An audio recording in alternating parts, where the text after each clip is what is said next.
The first thing that I typically do, and this is kind of something that I shared with you, is I will do an activity. It's based on a chapter in one of my books called "What's Your Formula?"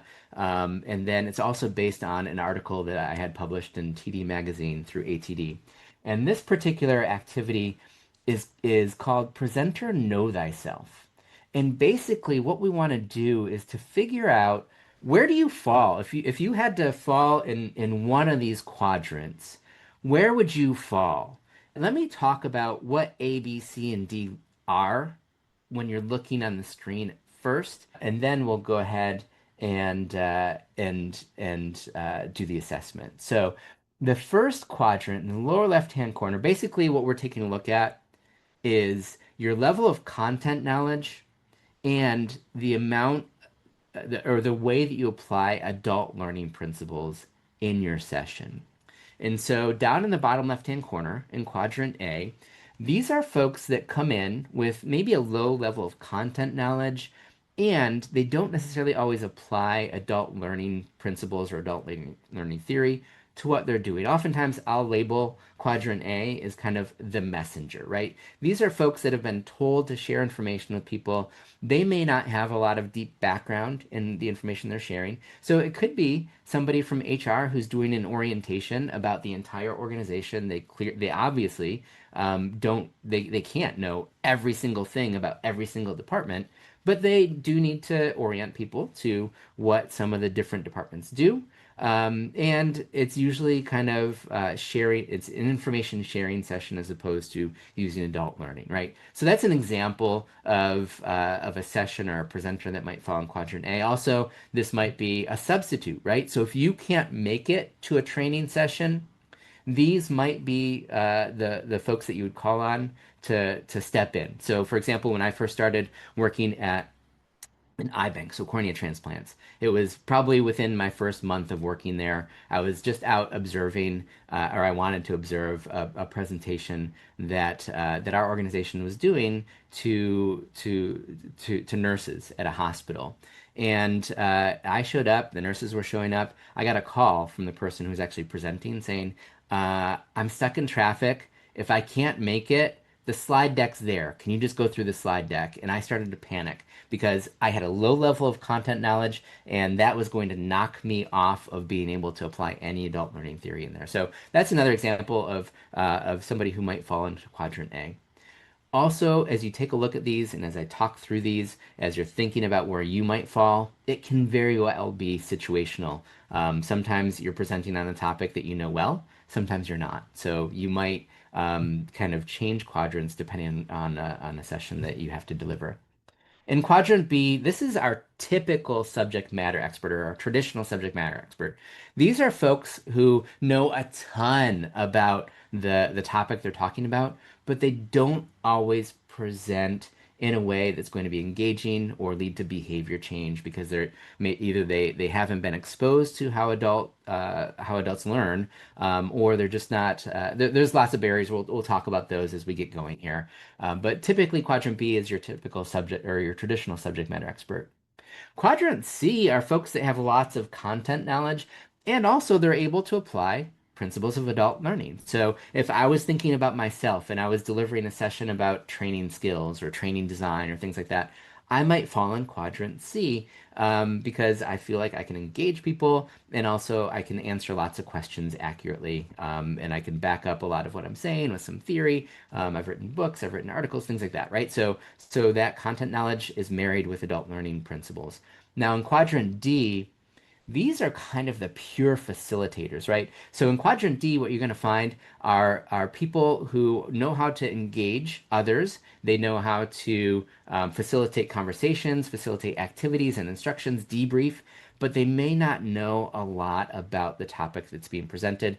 I've found myself in this situation many times when we've created training sessions for a tire manufacturer, for example. When I was doing the train the trainer for that training session, I would model how some of the content should be delivered, but I was hoping and praying that they weren't going to ask me any technical questions because I was not going to be able to answer technical questions doing that. But I could facilitate the activities, I could engage people, I could debrief, I could set something up.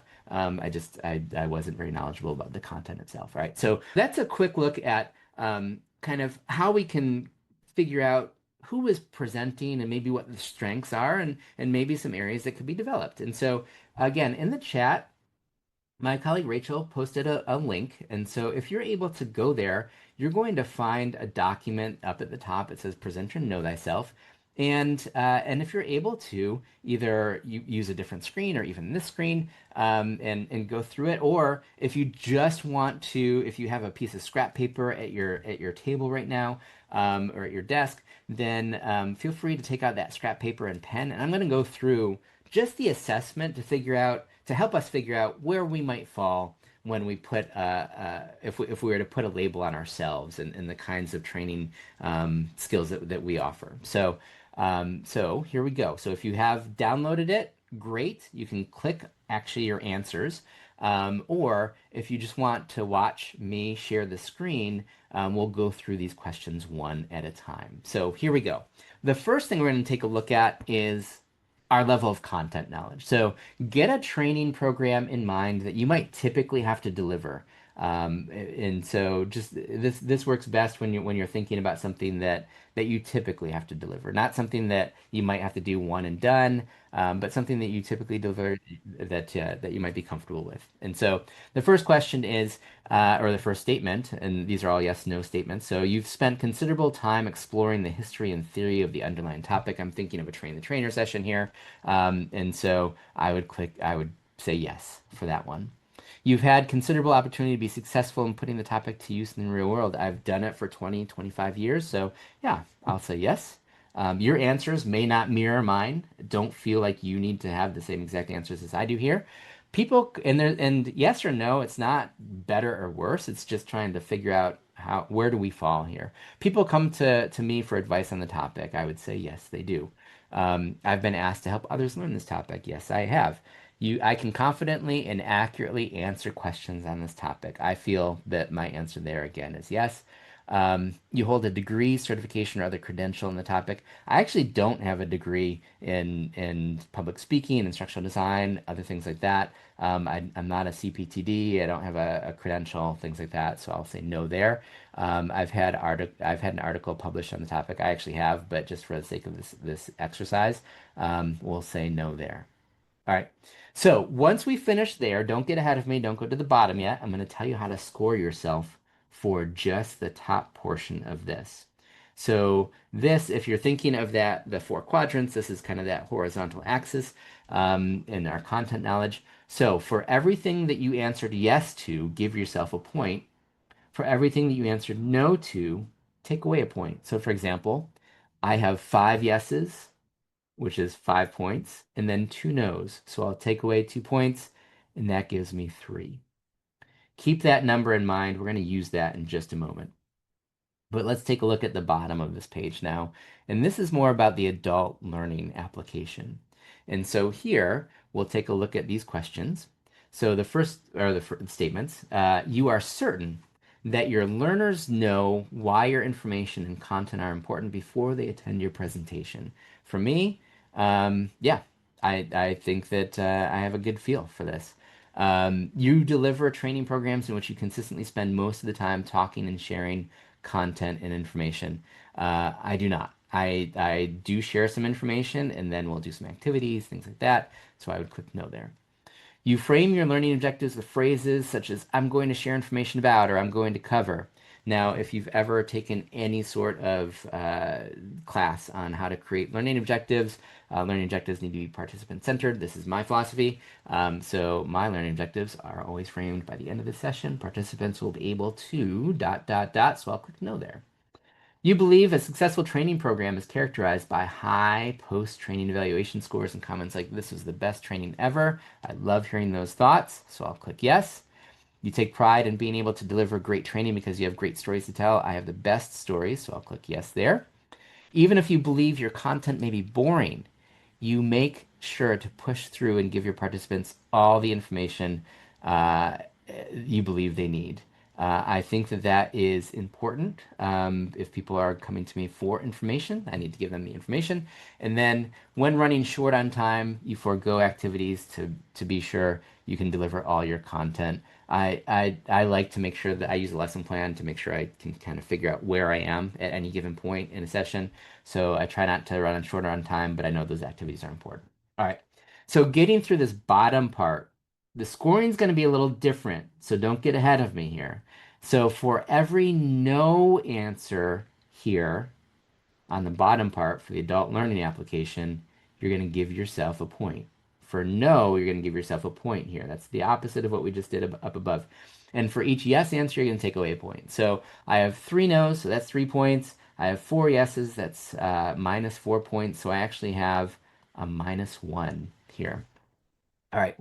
So if you can remember how many points you got for the first one and how many points you got for the second one, that's going to give us the coordinates of where we'd plot ourselves along this matrix. And so if you take a look at the next page, you see the 2 by 2 matrix here. And so you're going to basically start with that first number, and that one is going to go either left or right. So if you have a negative number, you're going to go to the left. If you have a positive number, you're going to go to the right. For me, I had 3, so I'm going to go over 3.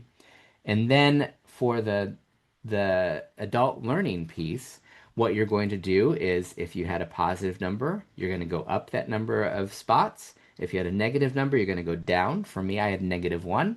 And so I'm going to go down. And so with the answers that I offered, I would find myself in quadrant B. So let me ask you, having gone through that, and let me put a poll up here. I'm kind of curious, where do you all stand if you mapped yourself out? Do you fall in quadrant A, B, C, or D? So we'll give you a little bit of time for this. We're getting pretty heavy on about 60% on quadrant B, 38% on C, just a little bit in A and B. Yeah. When I do this in person in train the trainer session, I think people get a little anxious about sharing where they fall. Doing the polling here virtually allows a little bit of anonymity. And honestly, there is no right or wrong place to be. All this does is give us a data point.